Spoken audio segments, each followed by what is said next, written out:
Na tribuna, a deputada Gleice Jane, do PT, cobrou do Poder Executivo uma solução para a equiparação salarial entre professores convocados e efetivos da rede estadual de ensino. Segundo a parlamentar, a situação das mulheres na educação deixou de avançar nos últimos anos. Na educação, as mulheres representam mais de 66% da categoria. Então, quando a gente fala de educação, a gente está falando diretamente das mulheres. E, no ano passado, nós fizemos aqui um grande debate sobre a situação das professoras contratadas. Havia um processo de mudança das professoras, há uma reivindicação das professoras contratadas sobre a equiparação salarial das contratadas com as efetivas. Isso se faz porque, em 2019, foi votado nessa plenária e nessa Assembleia um projeto de lei que retirou as professoras contratadas do plano de cargos e carreiras e que diminuiu o salário das professoras naquele momento. E, nessa semana, eu continuei a conversa com várias professoras e, fazendo estudos da tabela, o que nós constatamos é que o reajuste dado na semana passada, que era para subir o salário baixou. E diminuiu por quê? É importante a gente lembrar que uma professora contratada, ela continua pagando, ela trabalha durante o período do ano escolar, mas no mês de janeiro ela continua pagando aluguel, ela precisa pagar comida para os seus filhos, ela precisa garantir uma remuneração, ela precisa guardar esse dinheiro durante o ano, garantir uma remuneração para poder continuar o seu sustento e o sustento da sua família. Essa é a vida das professoras contratadas. E a situação de ser contratada é extremamente um processo de grande desvalorização, porque nunca se sabe se vai ter emprego no próximo ano, quantas escolas vão ter, se vão conseguir ter uma carga horária fechada, quantidade de aulas que vão pegar e, realmente, qual é o salário que vai ter no próximo ano. Essa é a vida cotidiana e anual de todas as professoras contratadas. É um processo bastante complicado. E, nos últimos anos, como a gente tem mudanças no currículo da escola, esse processo de instabilidade educacional ele vem acontecendo com as professoras efetivas, mas as contratadas sofrem muito mais. Gleice Jane destacou também que apenas 40% da categoria é efetiva e que ainda existem 2 problemas graves na tabela de remuneração das contratadas. E acho que nós precisamos aprofundar bastante a pauta da educação, porque, de fato, tem um trabalho da professora Yasmine, de Três Lagoas, que identificou que apenas 40% da categoria é efetiva. Então, nós precisamos entender realmente o que significa isso no contexto do Estado e o que significa isso no contexto de investimento também na educação.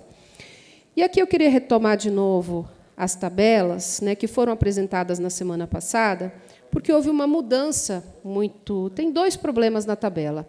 Um deles é que, quando a gente soma o ganho anual de uma professora graduada no ano passado, tanto o ganho que ela acumulou durante o ano e o que ela vai acumular esse ano, mesmo com o reajuste dado agora, na semana passada, o vencimento dela é menor.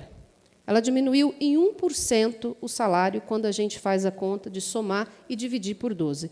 Eu estou falando de 1%, mas eu estou falando de um valor sem considerar as férias, o 13º e outros vencimentos que é direito da professora também.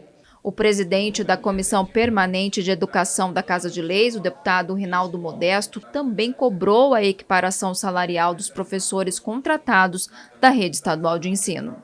Eu estive entregando uma emenda parlamentar em uma das escolas aqui em Campo Grande e eu, antes de falar com a população, que parabenizei a diretora, até porque teve aquela reunião com toda a família, que a escola perdeu muito isso ao longo do tempo, principalmente nesse momento tão difícil que a gente vive, a violência, a questão da dependência química, meninas com 12 anos se engravidando. Mais do que nunca, essa é a comprovação efetiva da ausência da família em consonância com a direção, esse bate-papo para acompanhar o seu filho.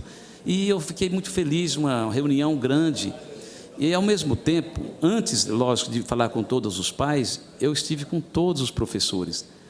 Professora Gleice, nessa escola praticamente 85% do corpo docente, todos eles convocados.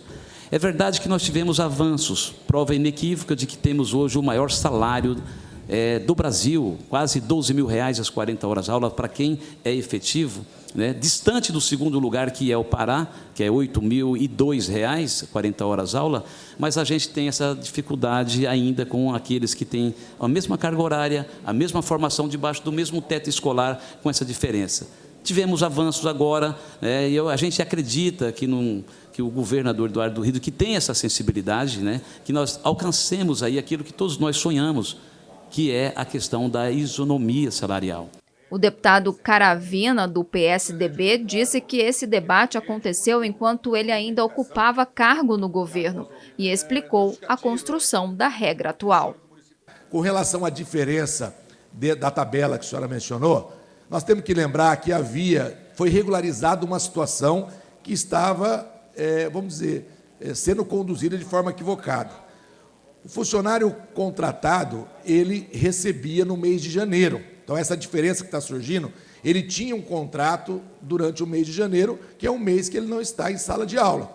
Então, com a mudança da contratação a partir de fevereiro, e aí eu ouvi a questão do atraso que houve, essas questões pontuais, tem que ver o que aconteceu, mas a contratação iniciada em fevereiro, o mês de janeiro ficou fora, e isso influenciou nesse ganho, efetivamente, que esses professores passaram para a senhora que tiveram essa perda. Com relação às tabelas, foi um primeiro passo, porque havia uma classificação de valores de professores contratados.